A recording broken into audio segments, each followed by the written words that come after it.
Waalaikumsalam warahmatullahi wabarakatuh. Bagaimana kabarnya ibu-ibu? Alhamdulillah. Ibu-ibu yang saya hormati, marilah kita mengucapkan syukur alhamdulillah kepada Allah yang telah memberikan kenikmatan kesehatan sehingga kita bisa berkumpul dalam keadaan sehat walafiat. Sebelum kita lanjutkan materi, mari kita membaca doa dulu. Doa mulai. Nahdinya wala kulina bersama Al-Fatihah.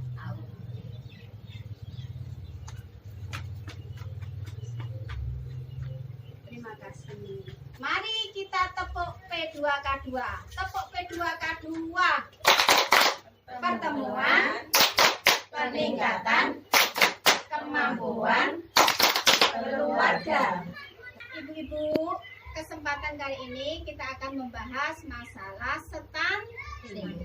Untuk stunting itu kondisi di mana anak memiliki tinggi yang tidak sesuai dengan usianya, tetapi pendek tidak sama stunting.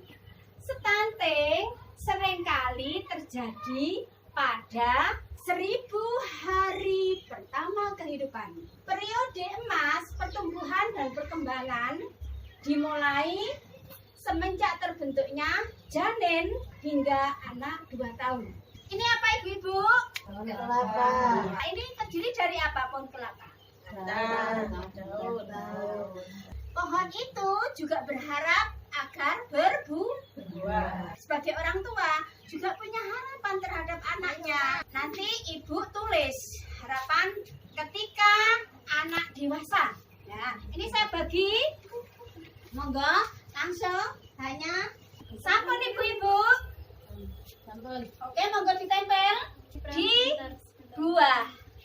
Ibu Siti Rohani, harapannya apa? Harapannya ingin jadi mungkin anak menjadi dokter. Dokter, bagus sekali. Kemudian Bu Nuryatin, Anaknya jadi polisi. anaknya jadi polisi. Polisi. Tentunya ibu-ibu di sini juga semuanya punya harapan ya. Sekarang penyebab stunting.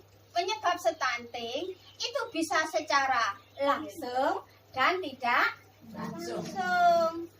Ya, secara langsung kurangnya asupan gizi. Nah, itu bisa dilihat dari ini ibu ke pelayanan posyandu. Pertumbuhannya, ya, berat badannya, tinggi badannya.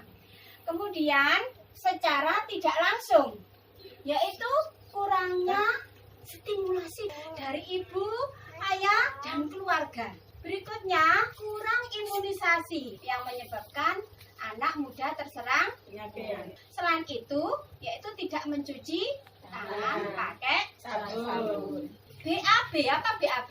Buang air besar.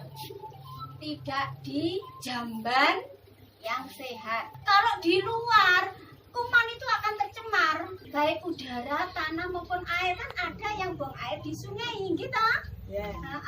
Kemudian tidak ke pelayanan atau ke pos yang oke, yang langsung tidak langsung tadi menulis lagi ya. Nah, ini enggak ditempel di sini. Apa ibu penyebab langsung? Asupan gizi.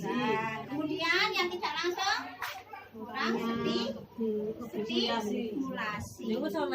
Ya, kita lanjutkan, yaitu sekarang dampak stunting. Stunting bukan hanya terganggu pertumbuhan fisiknya, Pak. Selain itu, yaitu melainkan juga terganggu perkembangan otaknya. Pengaruh stunting pada anak balita, pertumbuhan anak terhambat, di mana tinggi dan berat badannya tidak sesuai. Kemudian daya tangkap anak tidak maksimal, prestasi anak di bidang akademik kurang, anak cenderung pendek dibandingkan teman seusianya, anak muda terserang penyakit. Nah, 3G sekarang pada stunting, yaitu gagal tumbuh, gagal kembang, gagal metabolisme.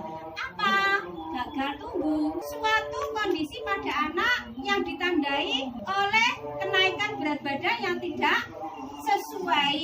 Berat badan yang tidak naik atau bahkan turun dibandingkan pengukuran sebelumnya berdasarkan grafik pertumbuhan.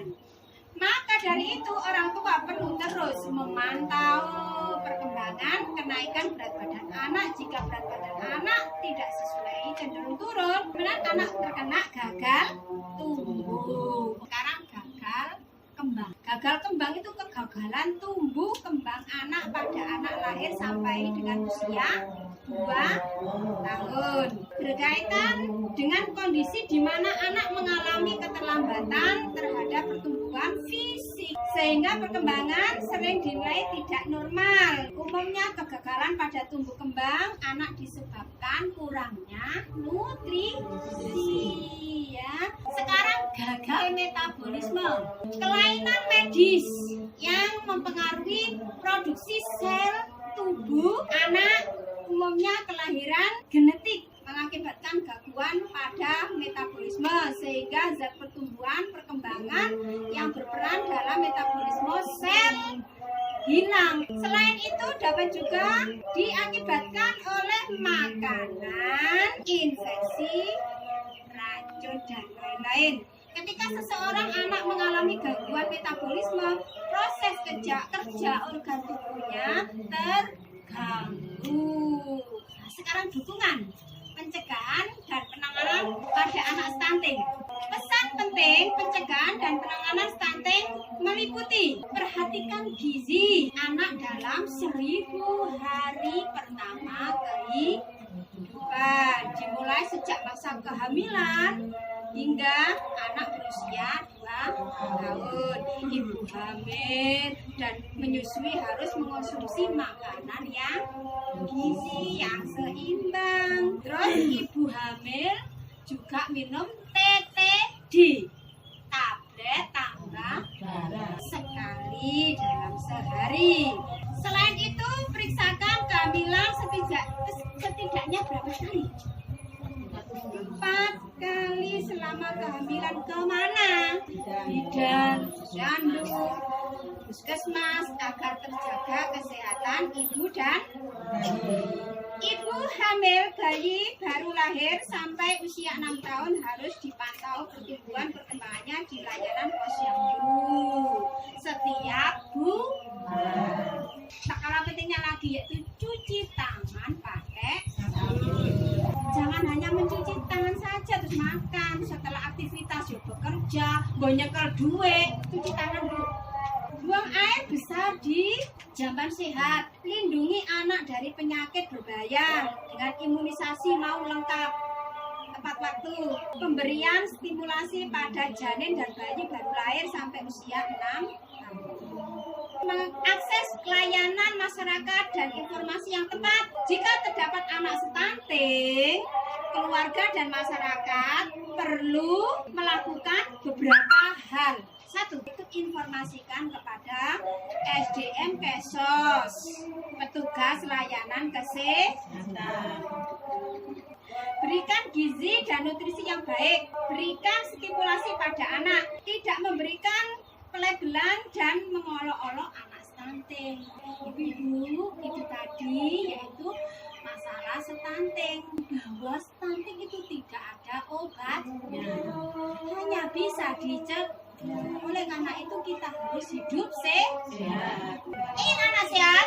Berikan gizi terbaik. Stunting? No. Are you ready? Yes. Terima kasih sudah mendengarkan ya paparan dari saya. Akhirnya mencukupi alhamdulillahirobbilalamin. Mudah-mudahan ini bermanfaat supaya keluarga kita hidup sehat, tidak stunting. Amin. Sekian, saya ucapkan terima kasih. Assalamualaikum warahmatullahi wabarakatuh. Waalaikumsalam warahmatullahi wabarakatuh.